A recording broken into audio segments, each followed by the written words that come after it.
कल्याण पुस्तिका भाग 94 संख्या 3। शीर्षक है वर्तमान युग में ज्योतिष का महत्व। पंडित श्री संजय शिवशंकर जी दवे ज्योतिषाचार्य। हमारे जीवन में ग्रहों का तारतम्य।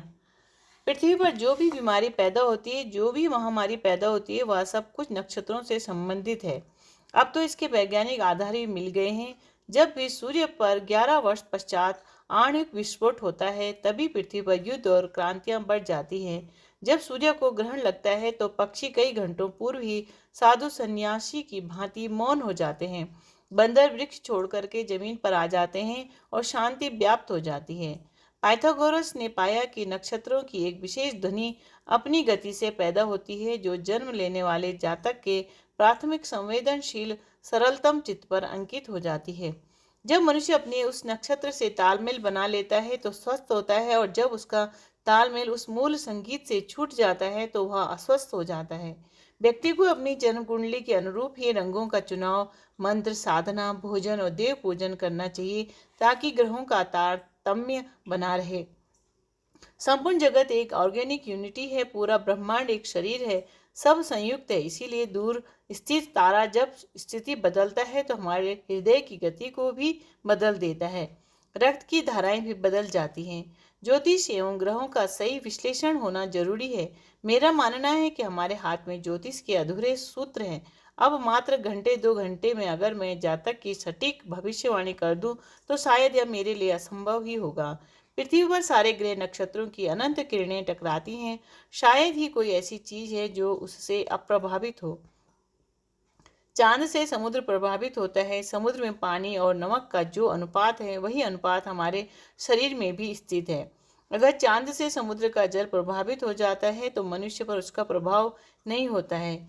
यह तो असंभव है। इसी कारण वाहन खरीदते समय, भवन में प्रवेश के समय, विवाह आदि में ग्रहों की अनुकूल स्थिति देखी जाती है, ताकि शुभ कार्यों के प्रारंभ में आपका मन प्रसन्न और शांत रहे, विषय स्थिति से आपका तारतम्य स्थापित हो सके।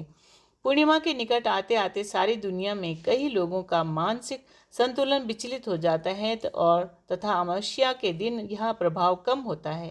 अगर हम मिलिट्री के सेनापति, योद्धा, जनरल की कुंडली का अध्ययन करें तो पाएंगे कि अधिकांशतः उनकी कुंडली में मंगल का प्रभाव भारी रहेगा। वहीं धार्मिक एवं शांतिवादी में गुरु का प्रभाव प्रबल देखने को मिलता है। ज्योतिष विद्या एक बहुत वैज्ञानिक चिंतन है। कुंडली में ग्रहों एवं नक्षत्रों के अध्ययन से भविष्य के गर्त में छुपी स्थिति को जानकर हम उचित धारा में शांति समृद्धि को प्राप्त कर सकते हैं।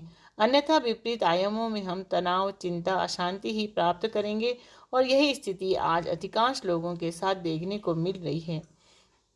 वर्तमान में चल रही ज्योतिष शास्त्र के प्रति लोगों की भ्रांति और तर्क वितर्क को परे हटाते हुए हमें इसके वास्तविक रहस्यों की ओर अग्रसर होना होगा, जिससे हम अपने जीवन को सुव्यवस्थित और शांतिमय बना सकें।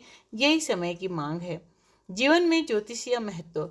मानव जीवन में जब भी संकटों का दौर आता है तो उसकी सहज वृत्ति उसे ज्योतिषी, पंडित, गुरु, इष्ट की ओर अग्रसर कर देती है। ऐसी विकट स्थिति में मात्र मनुष्य द्वारा किया गया पुण्य अर्जन और आत्मबल ही उसका सच्चा हितैषी होता है।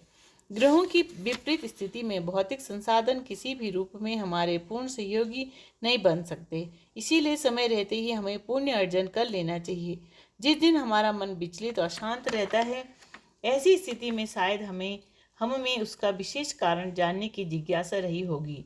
ज्योतिष के अध्ययन के अंतर्गत ग्रहों के अनुरूप व्यक्ति विशेष के लिए रंग, भोजन, आराध्य देव और मंत्रों का वर्णन बतलाया जाता है। कफ, पित्त, वात की प्रवृत्ति तथा विपरीत भोजन, ग्रहों की विपरीत किया गया रंगों का चुनाव निश्चित ही हमें अशांत और विचलित कर देता है। साधारणतः अगर हम अध्ययन द्वारा देखें तो पाएंगे कि अमुक खाद्य पदार्थ एवं अमुक रंग के वस्त्रों से मन विचलित रहता है। ज्योतिष विज्ञान में ग्रहों के अनुरूप पालनीय नियमों के द्वारा हम ग्रहों के विपरीत प्रभाव को कम कर सकते हैं। जिस प्रकार हम किसी रोग के उपचार के लिए आयुर्वेदिक, होम्योपैथिक, नेचुरोपैथी का सहारा लेते हैं, उसी प्रकार ज्योतिष विज्ञान में तंत्र यानी साधना, पूजन, अनुष्ठान संबंधित इष्ट मंत्र, ग्रहों का मंत्र का जप, ग्रह के अनुकूल प्रभाव हेतु रत्न, रुद्राक्ष धारण करना यहाँ व्यक्ति विशेष के ऊपर निर्भर करता है कि वह किस पद्धति को प्राथमिकता देता है। तीनों स्थितियां समान ऊर्जा और बल प्रदान करने में सहायक होती है। सबसे विशेष और महत्वपूर्ण बात यह होती है कि जातक के लिए दर्शाए गए ज्योतिषीय नियमों को अति गोपनीय रखना आवश्यक होता है, क्योंकि अन्यत्र व्यक्ति द्वारा दिए गए तर्क से मन विचलित होता है। साथ ही साथ इसमें पूर्ण श्रद्धा और विश्वास का होना भी अति आवश्यक है। व्यक्ति के जीवन में उसके स्वभाव द्वारा भी जन्म कुंडली के ग्रहों की स्थिति का अध्ययन किया जाता है, क्योंकि ग्रहों के अनुरूप ही उसके जीवन की स्थितियों का निर्धारण होता है। उदाहरणार्थ जिस व्यक्ति को क्रोध ज्यादा आता है उसे लाल रंग के वस्त्र धारण नहीं करना चाहिए तथा प्रतिदिन शुद्ध चंदन तिलक लगाना चाहिए। इसके विपरीत अति शांत और सरल जातक को लाल मेहरून रंग के वस्त्र शुभप्रद रहते हैं। विचलित मन तथा अमर्यादित जातक को श्री रामचंद्र जी की आराधना तथा अति सहज व्यक्ति को भगवान कृष्ण जी की आराधना शुभ फलदायक होती है। ज्योतिष विज्ञान आपकी परिस्थिति को परिवर्तित नहीं करता, यह तो आपको परिस्थितियों के अनुरूप संघर्षों हेतु वास्तविक ज्ञान का बोध कराता है। परिस्थितियों का परिवर्तन या बदलाव तो जातक स्वयं अपनी साधना और पुण्य संग्रह द्वारा ही कर सकता है। वर्तमान परिप्रेक्ष्य में गुण मिलान का औचित्य। आवश्यकता आविष्कार की जननी है। बिना किसी कारण के किसी भी चीज का जन्म नहीं होता। किसी भी स्थिति के पीछे एक नियत कारण जरूर विद्यमान होता है। ऐसी कौन सी परिस्थिति और हालत है जिसके चलते आज ज्योतिष का क्षेत्र इतना व्यापक और विस्तृत रूप में फैला है? पूर्व में ज्योतिष को इतनी प्राथमिकता क्यों नहीं दी गई? यह प्रश्न मस्तिष्क में बार बार आता है, परंतु अगर हम इस गहनतम विषय से अनभिज्ञ हैं तो यह स्वीकार करना होगा कि हम ऊपरी परत को खोज रहे हैं। हमने गहराई में मूल सत्य को जाना ही नहीं, समझा ही नहीं। पूर्व की स्थिति और वर्तमान की स्थिति में जमीन आसमान का अंतर आ गया है। आज की स्थिति के अनुरूप पूर्व में टेलीविजन, फेसबुक, ट्विटर, व्हाट्सएप नहीं थे। पूर्व में लोगों के चिंतन में आज की तरह विराट भौतिक चिंतन नहीं था। उनमें अतीत का चिंतन और अनुभव जनित ज्ञान था। उनमें सहजता थी, उनमें सरलता थी, उनमें धैर्य था और उनमें वास्तविक धर्म की समझ थी। उस वक्त सारा जीवन नियमों के अनुरूप होता था। नियम ही सर्वोपरि थे। उस वक्त आदर, सम्मान, लज्जा, शर्म थी और जहाँ नियम, धर्म, लज्जा, शर्म होती है वहाँ गुणों के औचित्य की प्राथमिकता नहीं रहती। नियम ही जीवन को सुव्यवस्था प्रदान करते हैं। कुछ वर्षों पूर्व में ही योग का इतना प्रचार प्रसार क्यों हुआ?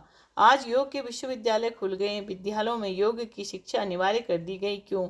पूर्व में इसे इतना बढ़ावा प्राप्त नहीं हुआ। इसका मूल कारण मात्र यही था कि उस वक्त लोग मेहनती थे, वातावरण शुद्ध था। उस वक्त रोग इतने नहीं थे कि योग को अपने विराट स्वरूप में प्रकट होने की आवश्यकता पड़े। आज रोगों ने चारों ओर से आक्रमण कर दिया है तो स्वाभाविक ही है कि योग को अपने मूल स्वरूप में आना पड़ा। हमारे डीएनए में 7 पीढ़ी के क्रोमोसोम मौजूद होते हैं। अभी विज्ञान उस स्तर पर नहीं पहुंच सका, अन्यथा हमारे डीएनए से हमारे परदादा के परदादा का भी क्लोन निर्मित किया जा सकता। हूबहू वैसा का वैसा ही पूर्व में लोगों को अपने 7 पीढ़ी तक के नाम, उनका पूर्व इतिहास उन्हें स्मरण में था, क्योंकि उनकी चेतना पूर्ण रूप से भविष्य में न होकर अतीत के अनुभव के रूप में थी। आज की पीढ़ी की युवा से पूछकर देखो कि परदादा का नाम क्या है। पूर्व में लोग विवाह हेतु ऋषि, गोत्र, भैरव, कुल देवी, रहन सहन, खान पान सभी का स्मरण रखते थे। उनका अनुभव आज के गुणों के मिलान का वैज्ञानिक धार्मिक मूल स्तंभ था। वे जानते थे कि किस घर में बिटिया को देने पर वह सुखी नहीं रहेगी, जानते थे कि किस परिवार के संस्कार उनके संस्कार से पृथक षडाष्टक दोष, वैर योनि दोष हैं। वे अनुभव से जानते थे कि किस परिवार में शादी से संतान संबंधी दिक्कत रहती है, 9 पंचम दोष।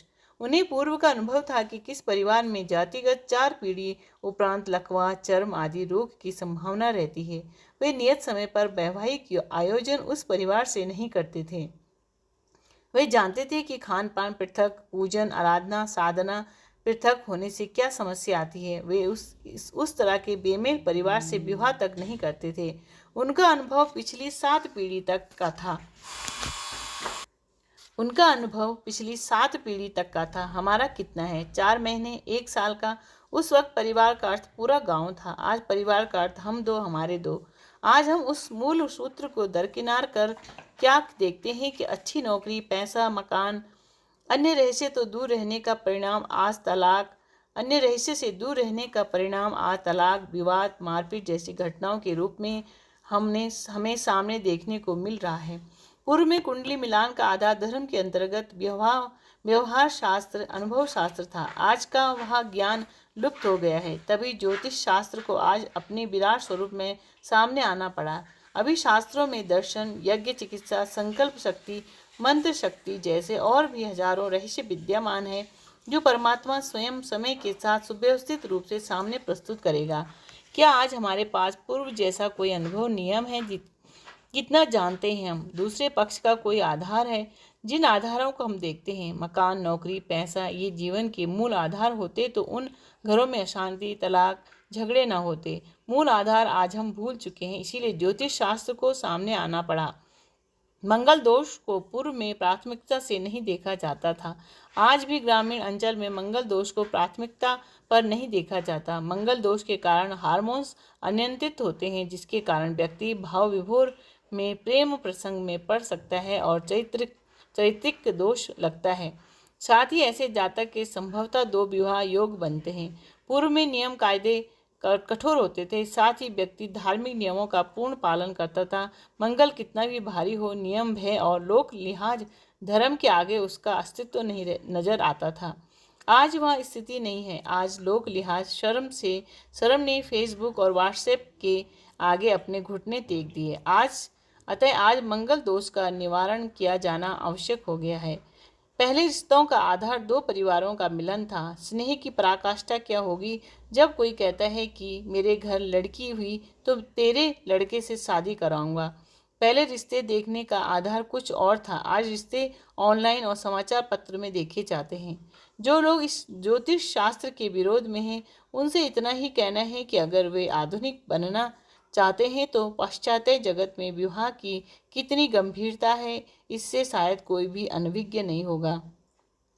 यद्यपि कुछ स्वार्थी लोगों के कारण ज्योतिष शास्त्र की गरिमा को आघात लगा है और जो लोग इनके शिकार हुए हैं उनका आवेशित होना भी जायज है, परंतु एक बात यह भी पूर्णतः स्वीकार करने योग्य है कि एक ज्योतिषी गलत हो सकता है, परंतु ज्योतिष शास्त्र